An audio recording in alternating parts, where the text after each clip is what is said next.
Mến chào các anh chị, bạn có phải là người yêu những cái khung cửa sổ mà có một cái câu hát như thế này: khung cửa sổ hai nhà cuối phố chẳng hiểu vì sao?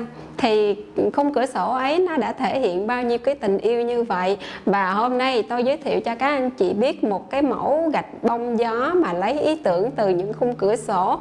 Thì khung cửa sổ nó có là chúng tôi có hai loại, là mẫu 3 lỗ và có 4 lỗ.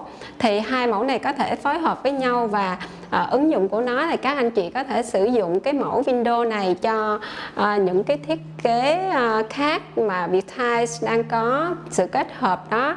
Nó luôn luôn là tạo cái cảm hứng là phá cách và sự sáng tạo trong không gian sống. Thì với cái sản phẩm của Vietiles, đó là những cái sản phẩm sáng tạo và kết hợp mix together với nhau, và giống như hai người thì xa lạ, thì hoặc là trong cái ngôi nhà có nhiều thành viên thì cũng sẽ có nhiều tâm tính khác nhau.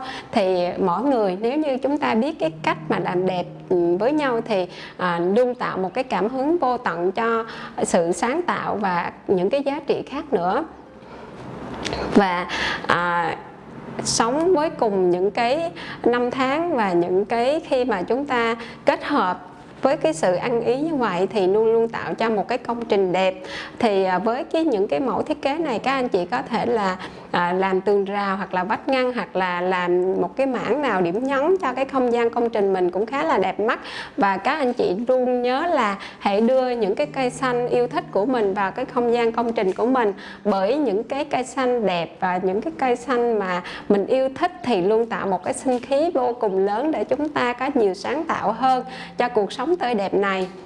Thì cái sự kết nối bao giờ nó cũng đẹp và gắn liền, gắn kết với nhau để tạo ra một cái sự công trình hài hòa để sống cùng năm tháng. Và tôi luôn muốn gửi đến với các anh chị những cái tình yêu thương của Vietiles, chăm chút từng sản phẩm. Bởi những cái sản phẩm của Vietiles làm ra, nếu các anh chị tinh ý, ngoài cái tính nghệ thuật thì chúng tôi luôn luôn hướng đến đó là những cái chất lượng trong công trình và sự sáng tạo. Và đối với một khách hàng đến với Vietiles, chúng tôi luôn tư vấn và cho khách hàng những cái giải pháp nào để chọn lựa ưng ý nhất.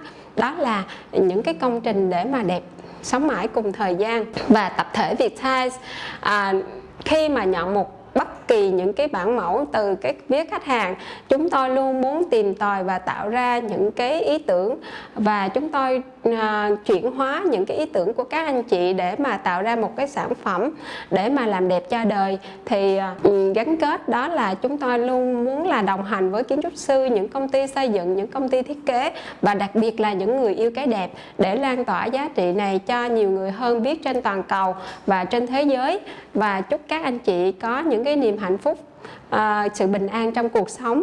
Và những cửa sổ ấy luôn luôn là những cái cửa sổ mà lưu giữ lại những tình yêu đẹp của mỗi người trong chúng ta. Và khi chúng ta nhìn ra bên ngoài, đó là khung cửa sổ, những cái sự hoài niệm về quá khứ, những cái câu chuyện đẹp ở trong quá khứ mà chúng ta biết qua. Và hy vọng và mọi người trong chúng ta, cho dù lớn tuổi hơn, chúng ta vẫn có những khung trời đẹp và khi nhìn qua những ô cửa như vậy.